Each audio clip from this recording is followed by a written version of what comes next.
자, 10대들 정말 무섭습니다. 최근에 10대 범죄율이 75%가 상승했다는 이야기까지 나오고 있는데요. 폭행, 절도, 성범죄까지 이 위험천만한 10대들의 범죄 현장, CCTV와 함께 이남희 차장이 전해드리겠습니다. 네.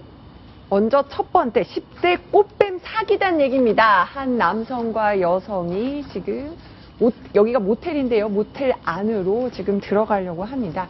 한 모바일 앱을 통해서 만나 이제 두 남녀가 지금 모텔방에 들어가려고 하는. 그러니까 성인이 10대 여성을 과 만나서 모텔을 갔는데 꽃뱀으로 변한 거예요?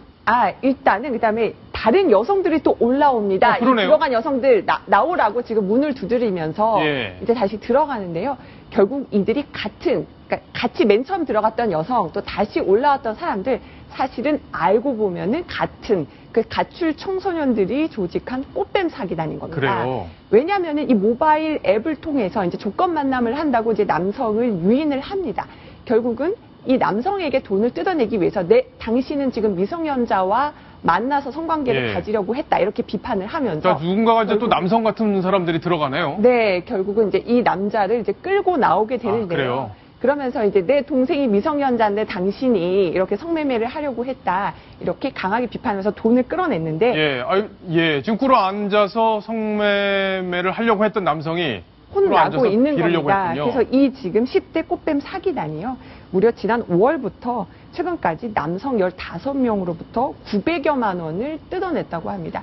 이 900여만 원을 뜯어낼 수 있었던 거는 이 남성들이 10대와 성매매를 하면은 자신이 들킬까 봐 신고를 하지 못하기 때문에 그 약점을 이용을 해서 이 남성들에게 이 10대 꽃뱀 사기를 쳐왔다고 그랬군요. 합니다. 자, 폭행 사건도 있었다고 하던데 그것도 영상을 좀 보면서 설명을 해주시죠. 10대들의 범죄가 끊이지 않았습니다. 오늘 새벽의 일인데요. 지금 한 편의점 영상이 준비되어 있는 걸로 알고 있습니다. 3명의 10대, 그러니까 한 명은 망을 보고요. 2명이 들어와서 지금 일하고 있는 이 피해자를 우산으로 가격을 합니다. 오늘 새벽 3시의 일입니다.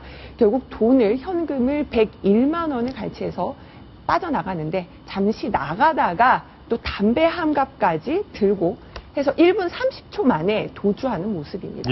오늘 새벽 3시에 벌어진 일이었습니다. 자, 부산에서 벌어진 범죄. 이것도 영상을 보면서 그때 범죄가 이렇게 많을 줄 몰랐네요. 오늘 이게 지금 새벽에 부산 편의점이었고요. 이번에 또 다른 부산의 한 유흥가 골목입니다. 취객이 지금 쓰러져 있는데 남녀 3명이 지금 이 한 취객을 둘러싸고 있는데요. 지금 주먹을 휘두르고요. 또 발길질도 서슴지 않습니다. 이 사람이 이렇게 쓰러져 있는데도 계속 주먹질이 계속되고 있는데요.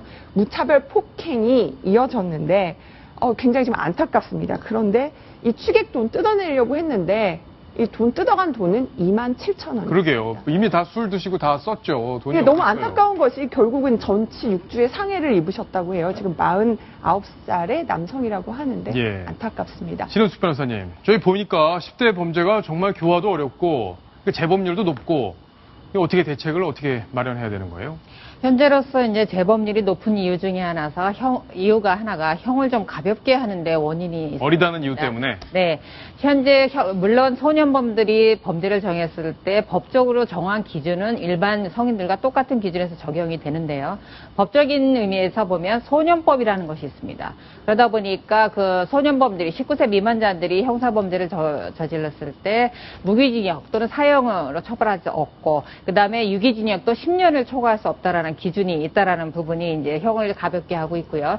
또 하나는 10대 범죄자들 같은 경우는 살아온 세월보다 살아갈 날이 더 많습니다. 그래서 오히려 재범을 방지해야 될 이유가 더 많습니다. 그러다 보니까 처벌보다는 교화 쪽으로 치중하다 보니까 역시 또 형이 가볍게 처벌되는 부분이 있어서 현재로서는 형이 가볍게 처벌되는 이 부분이 그 소년범죄 재범을 늘리는 이유 중에 하나로 지적이 되고 있습니다. 그 부분에 대해서 좀 우리 사회가 다시 한번 사회적 합의를 이루어야 될 필요가 있겠다 이런 생각이 드는데 이남희 팀장, 다른 사건 얘기인데 지금 손에 보니까 엄청난 걸 손에 들고 계십니다. 네, 이게 뭘까요? 반짝반짝 빛나는데요. 가짜입니다. 가짜 다이아몬드인데요. 재미난 소식 하나. 재밌다고 말씀드리긴 좀 어렵네요. 자, 다이아몬드인데 한 부부가 전당포에 가짜 다이아몬드를 갖고 와서 3,500만 원 급전을 빌려갔다가 결국은 적발될 사건을 소개를 해드리겠습니다.